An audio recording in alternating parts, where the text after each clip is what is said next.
Welcome to another edition of Politics and Right. My name is Egberto, Willies, your host. Thank you so kindly for being with us. Today, Dr. Barbara Williams Emerson is a lifelong champion for social justice and human rights. One cannot discount her pedigree, as she is the daughter of one of America's greatest civil rights leaders, Hosea Williams. Dr. Williams is with us to discuss the state of civil rights in America and the 60th anniversary of the SCOPE project at the Selma March in Selma, Alabama. Good afternoon, and thank you so kindly for being with us, Dr. Williams Emerson. How are you doing today? I'm doing very well, thank you. Well, look, first of all, it's an honor to have you on our program, and thank you for all the work that you have been doing over the years. Why don't you tell me a little bit about yourself before we get started? Well, I am as I was just saying before we started, March 4th is the day that gives the command that has followed me all of my life. Was my 77th birthday. So I'm celebrating the birthday this week. And I am in Selma and Montgomery. I'm in Montgomery right now for the celebrations, the reunion of the SCOPE project. SCOPE was the Summer Community Organization and Political Education Project, which Martin Luther King established and gave my father the job of directing in the summer of 1965. And we are here it's the 60th anniversary of the participants in that project. And we will also be going for Thursday and Friday. And then on tomorrow, Saturday, we'll be going over to Selma, Alabama for the 60th commemoration of the Bloody Sunday March, which my father led across the Edmund Pettus Bridge, which was the impetus for the Selma to Montgomery March, which pushed the passage of the Voting Rights Bill. So that was my 17th March of just right after my 17th birthday. That is amazing that you actually witness history. And, for those of us who are living through what we're living through now, it seems like a history that we, first of all, need to remember how people fought for it then. We talk about Bloody Sunday. We talk about the bridge. It is amazing what I've gone through. And when we look at where we are today, Dr.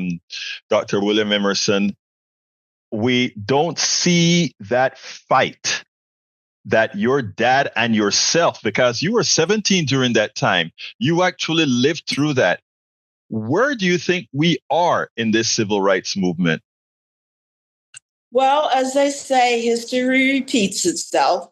I see it as in terms of what we're now calling diversity, DEI.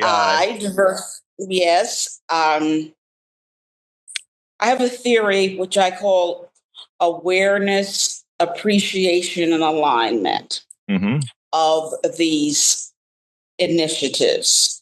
And right now it's called DEI. Before it was called at another point affirmative action or multiculturalism, civil rights. It's been called a number of things. And the process goes something like this, whether it's in a government, whether it's in a hospital, whether it's in a school, whatever the institution is. There are critical incidents that spark the awareness of the group that we need to do something about the situation, the underlying situation. And that could be a critical incident like the beating of Hosea Williams, who led the Bloody Sunday March along with John Lewis. Or it could be a critical incident like the murder of George Floyd. And from that critical incident, there are acts of appreciation of the fact that we need to do something. So in the case of Bloody Sunday, there was a Voting Rights Act because the march was to protest the lack of participation of Blacks in the voting system. And was, in the case of George Floyd, it became the lack of participation of people in the equity of many things. And so we got Black Lives and the Black Lives Matters movement. And we bring about many acts of appreciation that we need to do something about this. What does not happen is there's not an alignment of the institutional goals and objectives of these institutions to make those goals work within the institution. So we keep repeating history. We keep repeating the same kinds of awareness and appreciation, but we don't actually align the institutions to make the diversity, the affirmative action, the civil rights a part of the fabric of the institution. So we have to keep repeating this. So once again, we are repeating this process. Now, DEI has been cut. So we'll do this again until there'll be another critical incident.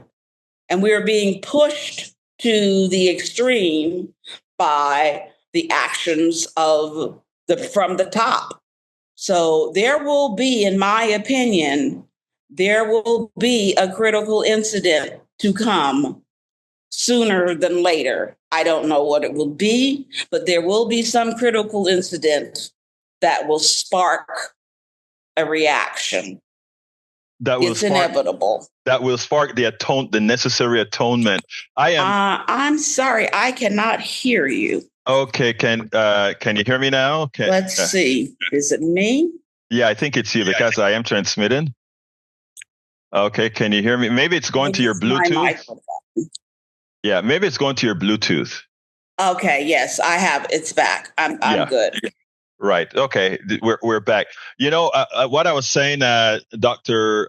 Williams Emerson, is that it's an atonement. It seems like it's an atonement that has never been fulfilled. And if that atonement isn't fulfilled, it seems like that repetition that you talked about is there. I'm glad that you spoke about some incident having to happen. Your dad, Reverend Hosea Williams, as well as John Lewis, the Honorable Representative John Lewis, were instrumental in having one of those incidents occurring. What I fear too often, and you tell me how do we mitigate this? What I fear too often is, given that is so far removed, we talk about it being 60th anniversary now of that particular critical event, and that was much more involves so many more people than, let's say, the incident in where was it, in Wisconsin, I believe. Given the far removal of this incident, how do we get people into that mode of action again? It just seems like that type of action led by your dad and others and yourself, because you were a part of this movement as well. You continued that movement after the passing of your dad. What do you think is going to be necessary to create that catalyst? Well, I think when it happens in the most intense sense. It happens when it touches people personally. When it becomes a matter of the cost and the benefit, when the cost touches people's lives individually, and it makes it relevant to their individual lives. And I think that the way that so many elements are being jeopardized by the various systems that are being touched by the changes in the government allocations that are currently happening, that it won't be just diversity or affirmative action or DEI characteristics. I think is going to be even greater. Unfortunately, I think you're right, because when you mentioned earlier that until this affects people personally, which tells us that maybe here in America, we still have a certain lacking of empathy where we don't feel, where we have not taught ourselves to feel each other's pain. And because of that, when you mention having others having to feel the pain before anything concrete is done, I find that sad, but I don't know any other way around it. I believe it's because in America we have so much that our feelings are insulated by all of the materials that we have around us. Our hearts are insulated by the materialism that we have. So it takes longer and more to touch the hearts of an American. Well, I tell you what, you're because they're insulated.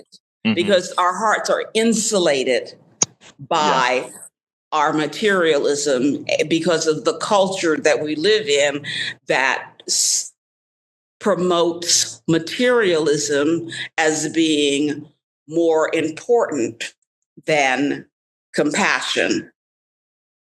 So we are an individualistic society where we value individualism and our own feelings and our own concerns more than we do the community. So we are protective of our own needs and concerns first. So we're not moved to be compassionate. We are moved to be protective. So we don't see the need to act or to resist until it comes, as they say, until they come for you. Yeah. That's when you're moved to action, because you are normally only concerned for yourself because of the individualism that is a value in this society. Right. Now, will you be using that, the 60th anniversary and all the festivities that'll be happening to try to recenter the movement, if you will, remind people of how we actually got on the path to a better America and how easy it is to slide back if we don't keep the movement active? Well, what I try to do is the artifacts and the materials that you see behind me here are part of an exhibition a traveling exhibition that I have on the life. I call it, the title is Unbought and Unbossed, the life of Hosea Williams. And I try to use it as an example of how one person's life can make a difference in the greater scheme of things, because it traces from a person who was the child of two blind people, who was literally conceived in a place called the Macon School for the Colored Blind in 1926. So he was born at the beginning of the real Depression, to a blind, Black, single female, and who was obviously a single mother. And he was able through grit and hard work to become a person who was at the ground zero in the resistance, the nonviolent direct action that was responsible for the two bills that came out of the modern civil rights movement. He was at St. Augustine on the ground as an organizer for the work that is credited for the passage of the 1964 Civil Rights Act, and he was on the ground and led the Bloody Sunday March, and was also the director of the Selma to Montgomery March, which is credited as the movement that was the catalyst for the passage of the Voting Rights Act. So that's an example how one person can have an effect on change. And I think that is going back to what we were saying, that is how we must think and move, that we must be willing to participate in the process for change, for there to be change. So that is what I try to use this as an example of. The coming together for the reunion of SCOPE50, I think, is an example of how young people, I was 17, the oldest in our group was probably 21, how youth, a lot of these young people were not able to register to vote, yet they use their energy and their intelligence to work to bring people to the understanding that you can now register to vote, even though it has been an unwarranted process of keeping you from registering to vote. You can now do that. So it's always a matter of resistance to oppression and taking action to overcome. So I think that's what this is, the teaching moment that those of us who have been involved in these activities can pass on. But it is not our job at this point to bring about this change. It is the job of the current generation, because these sweeping changes that are being brought about are not going to affect us. It is going to affect the younger generation for a lifetime. So it is their responsibility to wake up, put the phone down, put the video games down, and use that energy and that intelligence to resist what is going on, so that you are not in a position that when you do wake up and see what is going on, your freedoms, your liberties, and your resources have not been taken away from you. So I think that's what we can do with this kind of work. There are two major things that you said there that I think is very important for the young people to talk about. This exhibit, first of all, showing that what you actually had to go through to get these liberties that many still have. And two, that one person can make a difference. A lot of times people sit down and say, what can I do?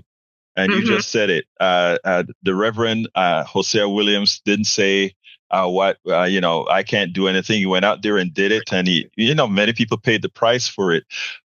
So first of all, I want to, thank you for what you do in putting that out to ensure that our youth get the message. Tell us a little bit about You Came Here to Die, Didn't You? That is a book that's written by one of the SCOPE volunteers, and she's over in there having breakout sessions now. That's not something that I did. Okay, but it's one of the volunteers, and that was her book, and that statement was made to her, one of the white volunteers, and that statement was made to her by a white person, by actually a Black person in the community that she was assigned to as a volunteer, because they thought that this was entirely ridiculous, that these young white people should be coming into the South, into Black communities to do volunteer work. They were shocked. Yeah. They were shocked. They were shocked. Yeah. They were going, that they were giving them a fast reality check. You came here to die, didn't you? Because it was more dangerous, this person felt, for these young white people to come into the Deep South, into Black neighborhoods, to do this voter registration and to talk about voting for Black people than it was for those of them who lived there, because the whites in the community were going to take it out on them. And it's amazing that, in fact, it did come to pass for a few of the students that did come from up north when they were found in the dam at the river. So go ahead. Yes, that was actually the summer before, the summer of '65, and that was the Mississippi Freedom Summer Project. Right. Now, my experience with that project was that I was a dean at Queens College, and Queens College, the relationship to those students was that Andrew Goodman was one of those students who was killed, and he was a student at Queens College. Mm-hmm. And Mickey Schwerner, his brother, was a counselor at Queens College. And so my first reunion I organized the 25th reunion of that group of volunteers at Queens College. And I had an excellent turnout, and Rosa Parks was our guest speaker. And when I sent out, I happened to be in Atlanta, and I said to someone who worked at the King Center that I was going to try to organize a reunion of those volunteers. And they said, "Oh, we just got a box of, and found in a garage in Mississippi, a box of papers that look like that they were the original applications for that project." And she said, "Do you want them?"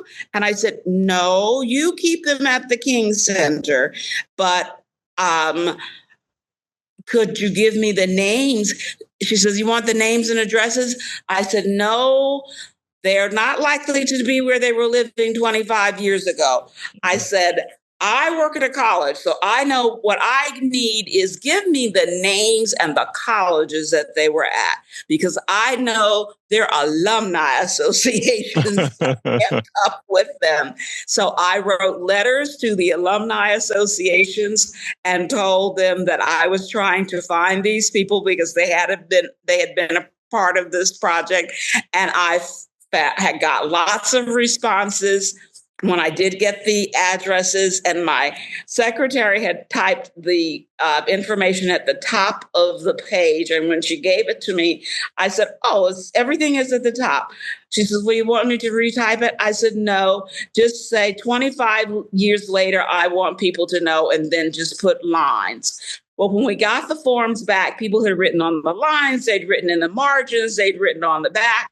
So I took those comments of what they wanted people to know 25 years later and compiled them into a book of the Mississippi Freedom Summer Project. And as I said, that was the precursor to the SCOPE project, and that was sponsored by SNCC, the Student Nonviolent Coordinating Committee. Right. And so Andrew Goodman's mother came, and we actually named the bell tower at Queens College for them. And Queens, so the highest point in New York City is named for the volunteers who were killed in Mississippi. Wow. And we had the 25th reunion, and that's how I then moved forward and did the 40th reunion of this group and the 50th and now the 60th. Well, look, I mean, this is you don't know the amazement that I have in listening to these stories, given the history. So I want to thank you for that. And I always end these discussions by asking, what should I have asked you that I didn't? What should you have asked me that you didn't? What kept me going? What has kept you going, my dear? What has kept me going is the love of working with young people. As you said, I have worked in higher education for all of these years, and that is the love, that is what has kept me going, is every year meeting new, young, vibrant, intelligent young people. Just before I came on here, I was with a young man, Dr. Rolandus Rice, who is 43 years old, and it just amazes me that you can have someone like this. He's a prime example. I loved working in higher education because I got to be around people like this. Dr. Rolandus Rice is at 43 years old, is the vice president of Tuskegee University. He is also the biographer of Hosea Williams. Wow. So he has written a book, an excellent book the title is Hosea Williams, A Lifetime of Protest and Defiance. And it was his dissertation for his doctorate at Auburn University. And he is the only second African-American to get a doctorate in history at Auburn University. And he was a high school dropout. Wow. And he said when he was young, he used to drive by our house in Atlanta, and his mother would say, and many people would say that's that Hosea Williams. He's crazy. Hosea Williams is crazy. And he wondered why Hosea Williams was crazy. And I always say he's crazy like a fox, but not a lot of people. Some people didn't understand his crazy. And so he said, as he was growing up, so when he had the opportunity to pick a dissertation topic, he was going to do his research to find out why. So as the executor to the Hosea Williams estate, I placed his papers, which turned out to be 120 linear feet of material. Wow. At the Auburn Avenue Research Library for African American History and Culture. And in it was an unpublished autobiography. So I was able to give Rolandus access to that. And so he wrote the biography using the autobiography as a primary source. So it is very interestingly written because the subject speaks for himself. And Rolandus has written it almost like a detective novel. And he has used an individual African-American person to tell the history, because my father was born in 1926 and died in 2000, to tell the history of African Americans during most of that century. And then he has placed the history of African American people in the history of U.S., in the context of U.S. history during that period. So it's like a circle that broadens, a historical circle that broadens out and showing the relationship between those parts. So working with someone with that kind of brilliance, that saying that I am my ancestors' greatest dream. So working with young people and seeing their brilliance is what has kept me going. Dr. Barbara Williams Emerson, thank you so kindly for having been on Politics Done Right. And thank you for all the work that you do. And I hope those festivities celebrating Bloody Sunday, celebrating the march, etc., is as effective as it was 60 years ago. My pleasure.